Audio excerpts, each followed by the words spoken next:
2:28 in the morning on February 1st, a pacemaker inside an 84-year-old woman's chest sent its last signal to her phone. The Bluetooth connection severed. The data stream went dark. And somewhere in the Arizona desert, Nancy Guthrie vanished. 8 minutes later, a Ring camera mounted on a fence post 2.5 miles away captured this. A single vehicle moving through the only corridor out of Nancy's neighborhood that avoids every traffic camera and every license plate reader in the area. The drive from Nancy's front door to that camera takes exactly 7 to 8 minutes. The math isn't complicated. But what that 8-minute window reveals about this investigation, about what was missed, what was found, and what someone is still hiding, that's where this story begins. And to understand why this footage matters, you first need to understand the woman at the center of it all. Not the celebrity daughter, not the FBI investigation. The woman, before she was a headline, before she was a case number, before the FBI set up a command post in her city, Nancy Guthrie was a mother, a grandmother, a woman who loved the desert and chose to live in it. She raised her children in Tucson, Arizona, a city where the sky stretches so wide it makes everything underneath it feel small and sacred at the same time. Her daughter Savannah would go on to become one of the most recognizable faces in American television as co-anchor of The Today Show. But Nancy stayed. She stayed in the place she loved, in the quiet neighborhood carved into the Sonoran Desert, where the nights are so dark, the county passed an ordinance protecting it. A stargazing ordinance. That's the kind of place Nancy called home.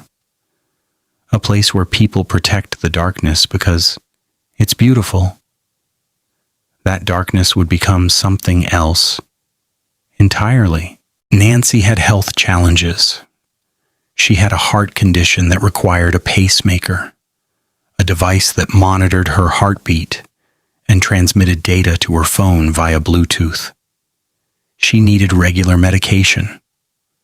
Her mobility was limited. She wasn't someone who could fight off an attacker. She wasn't someone who could survive long without her prescriptions, and everyone who knew her understood that. Just months before her disappearance, Savannah had come home. The Today Show filmed a segment where mother and daughter toured Tucson together, visiting the places that shaped them. They ate at Nancy's favorite Mexican restaurant. They walked the streets of Savannah's childhood. It was the kind of segment that makes audiences smile, the kind of story that reminds you that behind every news anchor is a regular family. But that segment would later take on a much darker significance because the FBI would eventually go back to that restaurant and the questions they asked had nothing to do with food. January 31st turned into February 1st, the way it always does in the Sonoran Desert. Quietly. The temperature dropped. The lights went out. Not because of a power failure, but because that's what happens here. No street lights, no commercial glow, just the desert and the stars and whatever moves through the dark between them. Nancy was home, alone. We don't know exactly what she was doing in those final hours before everything changed. What we know comes from the machines. At 2:28 a.m., her pacemaker's Bluetooth connection to her phone severed. This is the last confirmed data point in Nancy Guthrie's digital life. The device that had been silently tracking her heartbeat, confirming that she was alive, that her heart was beating, it went dark. Either the phone was moved out of range, or the phone was destroyed, or Nancy was taken from the room where it sat. In the hours that followed, No one knew anything was wrong. The desert kept its silence. But by the time Nancy's absence was discovered, investigators would find blood on her front porch. The amount and the location told them this was not a woman who wandered off. This was not a medical event. This was not voluntary. Nancy Guthrie had been taken from her bed in the dead of night, from a home in a neighborhood so quiet you could hear the wind move through the saguaros. And what no one knew yet, and what no one would discover for weeks, was that a camera 2.5 miles away had already captured the most important 8 minutes of this entire investigation. Here's what you need to understand about the geography around Nancy Guthrie's home. It's in the desert. There are not many ways in or out. And in the age of automatic license plate readers and traffic cameras, there are very few routes you can take without being photographed. But there is one. One road leads away from Nancy's neighborhood and avoids every single major intersection, every traffic camera, and every license plate reader in the surrounding area. If you were trying to move through this part of Tucson without being tracked, this is the road you would take, and that's not speculation. Locals who were interviewed during the investigation confirmed it. They said the same thing independently. If I was trying to get away, that's the one I would take. 2.5 miles down that road, a homeowner had a Ring camera, but it wasn't mounted on their house the way most Ring cameras are. It was mounted on their fence near the roadway, angled outward, almost like they wanted to see the cars going by. And at 2:36 a.m. on February 1st, that camera captured a vehicle. Now 2:28 a.m. is when Nancy's pacemaker disconnected. 2:36 a.m. is when this vehicle appears on camera. That's an 8-minute gap. And reporters who drove the route confirmed that the drive from Nancy's front door to that camera takes exactly 7 to 8 minutes. The math doesn't lie, but it also doesn't prove anything on its own. Because this is where it gets complicated. The footage is infrared. It was captured in the kind of darkness that the Sonoran Desert is famous for. You can barely make out the shape of the vehicle. You absolutely cannot read the license plate. Analysts believe it may be a Kia Soul, but even that identification is tentative. And while only about 12 vehicles were captured on that camera over a 6-hour window, there were a few others that passed between 2 a.m. and 3 a.m. This vehicle is not the only one. But the timing is the most precise match, and here's the detail that frustrated so many people following this case. That Ring camera sits 2.5 miles from Nancy's house. When the Pima County Sheriff's Office sent out alerts to residents asking them to check their security cameras, they set the radius at 2 miles. This camera was just outside that line. It was a neighbor, not law enforcement, who eventually flagged the footage. And some people couldn't believe that a deputy or an FBI agent hadn't simply driven down that road and noticed a camera pointed directly at the street. But the surveillance footage wasn't the only digital evidence fighting to be heard in this case. Because inside Nancy's own home, her security cameras held something too. And what it took to get that footage is a story no one saw coming. To understand why this investigation has drawn so much criticism, you have to understand who is running it. The Pima County Sheriff won his last election by just over 400 votes. That's a razor-thin margin in any jurisdiction, but in Pima County it tells a deeper story. Because before Nancy Guthrie ever became a name in the national news cycle, his own department was fracturing. Deputies held a vote of no confidence, and nearly every deputy in the department voted against him. Veteran investigators had been leaving. The detectives now assigned to the Guthrie case were reported to have only 3 to 5 years of experience. The institutional knowledge that typically drives complex investigations had walked out the door. When Nancy disappeared, the sheriff's office responded. But the FBI wasn't brought in immediately, and when they were, the dynamics were tense. The sheriff maintained control of the investigation even as federal resources poured in, even as hundreds of FBI agents were deployed.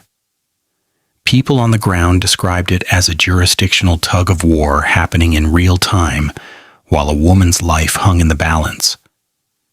And then there were the raids. Geofencing technology, the ability to pull location data from cell phones within a specific area, had given investigators a list of devices that were near Nancy's home in the weeks and months before she disappeared. One of those devices belonged to a man named Carlos, a delivery driver whose routes brought him through the neighborhood. Based on the geofencing hit and an apparent physical resemblance to the limited footage they had, a SWAT team was sent to his home. They broke down his door. They seized his phone. They searched his property. Carlos had nothing to do with Nancy's disappearance. Reporters who interviewed him described a man who clearly had nothing to hide. His lawyer later confirmed he still hadn't gotten his phone back, and this wasn't an isolated incident. Multiple SWAT operations were conducted during the investigation. Under the intense media scrutiny surrounding this case, each one played out publicly. Each one yielded nothing. On the ground, the criticism was becoming louder. Not from pundits, from the people who lived there, from the deputies who served under the sheriff. The question wasn't whether the investigation was trying. It was whether it was equipped. But perhaps the most stunning development in this case didn't come from a raid or a tip line. It came from a tech company, and what they found challenges everything you think you know about your own home security cameras. Nancy Guthrie had security cameras at her home, Google Nest cameras, but she didn't have a paid subscription to the cloud storage service. And without that subscription, your camera footage isn't supposed to be saved. You get a live feed, but no recordings. When the moment passes, it's gone. That's the deal. That's what you agree to when you skip the monthly fee. Or so everyone thought. When the sheriff's office initially looked into Nancy's cameras, they hit a wall. No subscription, no saved footage. The sheriff told the public the video was essentially unrecoverable, and for days, that was where it sat. A home full of cameras that saw everything, and a department that couldn't access any of it. Then the FBI stepped in. And what happened next may be one of the most significant digital forensics developments in a criminal case in recent memory. Through what were described as backdoor channels with Google, the FBI discovered that footage from Nancy's cameras still existed on Google's servers, even without a subscription, even without explicit consent to store it. The images were there, buried deep, recoverable. The extraction process was painstaking. Investigators described it as peeling back layer after layer of data. It wasn't like pulling up a file and pressing play. It was digital archaeology. But eventually images were recovered from the cameras inside and outside Nancy Guthrie's home from the night she disappeared. Now pause on that for a moment, because the implications go far beyond this case. If you have a Google Nest camera in your home right now, and you don't pay for the subscription, and you believe your footage disappears the moment it happens, this case suggests that belief may be wrong. Somewhere on a server you've never seen, those images may exist, and if the FBI has the legal authority to ask for them, they can get them. What exactly those recovered images showed has not been fully disclosed to the public, but the fact that they exist at all changed the shape of this investigation. And it raised a question that the FBI seemed to already be exploring. What if the person who took Nancy wasn't a stranger at all? What if they were someone Savannah Guthrie had unknowingly drawn to her mother's door? 3 theories have emerged in this case, each one supported by fragments of evidence, each one more unsettling than the last. This theory begins with a simple observation. In the videos Savannah Guthrie has released since her mother's disappearance, she doesn't just plead for help. She speaks directly to whoever took Nancy. And her tone is striking. She's not angry. She's not threatening. She's almost sympathetic.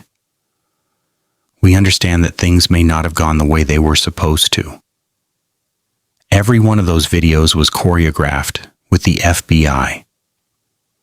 Agents went to the house where Savannah was staying, helped craft the messaging, coached her on delivery. This wasn't a grieving daughter improvising in front of an iPhone. This was a calculated psychological operation. And that raises the question, why would the FBI want Savannah to seem empathetic toward her mother's captor? One answer is that they believe the person may be obsessed with Savannah herself, that Nancy wasn't the target. She was the means to an end. We know the FBI went through Savannah's emails, looking at the inevitable volume of disturbing messages that a major television personality receives. We know they went back to the Mexican restaurant from that Today Show segment months earlier and asked the staff specific questions. Was anyone taking too many pictures? Was there anyone who had to be asked to leave? Did anyone seem fixated? They were building a profile, and the profile they seemed to be building was that of a stalker who watched that segment, identified Nancy's location, and decided to act. Nancy Guthrie's home sits 60 miles from the Mexican border, an hour's drive. And the border crossing is, by all accounts, remarkably easy in one direction. You don't need to show identification to drive into Mexico. No one searches your car. The checkpoints, the inspections, the scrutiny, all of that happens when you come back into the United States. Going south, you just drive. Reporters who traveled the route confirmed this firsthand. They drove across without being stopped, without showing ID, without a single question asked. And the implication is as dark as it is obvious. If someone had a person in the trunk of their car, they could have crossed into Mexico without anyone knowing. The sheriff has said there is no evidence connecting Nancy's disappearance to Mexico, but he's also said there is no evidence ruling it out, which, as many observers noted, is essentially what he says about everything. The proximity alone makes this theory impossible to dismiss entirely, even if no concrete evidence supports it. This theory is the quietest and, in some ways, the most unsettling. Someone who knew Nancy's routines, someone who knew the neighborhood, the darkness, the back roads, someone who knew which route to take to avoid the cameras, someone who knew she lived alone, knew about her health limitations, knew exactly when and how to move without being detected. The brother-in-law was investigated early in the case and publicly cleared by the sheriff, an unusual step during an active investigation. He was reportedly seen at the house in recent days, helping prepare it for the family to take back. But the public clearing didn't stop speculation. largely because the investigation has produced no named suspects at all. In the absence of answers, every connection is scrutinized, every relationship is questioned, and the people closest to Nancy are the ones who bear the heaviest weight of that silence. But there's one more element of this case that deserves attention, because the way Savannah Guthrie's public messaging has shifted over the past month tells its own story, and it may be the most revealing evidence of all. In the first days after Nancy's disappearance, Savannah's public statements carried the weight of hope. The FBI's language matched. They talked about finding Nancy, about identifying the perpetrator, about prosecution and conviction. But by day 24, the language had changed.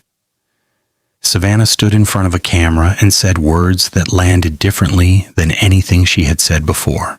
It is day 24 since our mom was taken in the dark of night from her bed.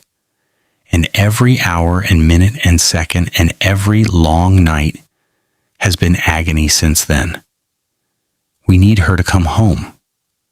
For that reason, we are offering a family reward of up to $1 million for any information that leads us to her recovery.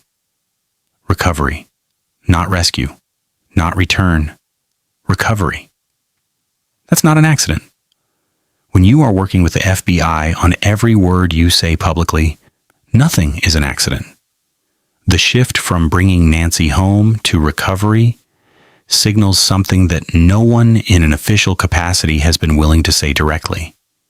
It signals that the working assumption may have changed, that after 24 days without medication, without her pacemaker being monitored with heart problems and limited mobility, the nature of the search may have shifted from rescue to something else. And the $1 million reward isn't aimed at the person who took Nancy. It's aimed at someone in that person's orbit, a friend, a partner, a family member, someone in the inner circle who knows what happened and has been too afraid, too complicit, or too conflicted to speak up. The FBI has made clear that tips can be submitted anonymously, that rewards are paid in cash at neutral locations, that you never have to show ID, and that the process is untraceable. They're not trying to catch the person who calls. They're trying to make it safe enough for that person to betray the one who did this. And now, time is running out. Not just for Nancy, for the investigation itself. The FBI has begun scaling back. Their command post has moved from Tucson to Phoenix, 2 hours away. The sheriff's office has transitioned from an all-hands response to assigning specific detectives to the case. The hundreds of agents who flooded the city are moving on to other assignments. The investigation isn't over, but the intensity is fading. And on the ground, the people who live in Nancy's neighborhood are left with something worse than fear. They're left with quiet. The contractors have come to install burglar alarms and security cameras. The crime scene tape is gone. The house is being returned to the family. And somewhere in the desert, the road that leads away from Nancy's home without passing a single camera stretches into the dark. Nancy Guthrie is a mother, a grandmother, a woman who loved a city that loves its stars. She is not a case number. She is not a news cycle. She is not a footnote in her daughter's biography. Her pacemaker went silent at 2:28 in the morning. 26 days later, that silence hasn't broken. But somebody out there knows why. And this story doesn't end until they speak. If you know something, anything, the FBI tip line is in the description below. You can remain completely anonymous. If you've watched this far, you already know this case matters. Share this video. Not for the algorithm, for Nancy. Because every pair of eyes on this story is another chance that someone who knows something finally finds the courage to say it. Drop a comment telling me where you're watching from and what time it is. It helps me know when to publish, so this reaches the most people possible. And if this is your first time on this channel, we don't do gossip here. We do justice. Subscribe, and I'll see you in the next one.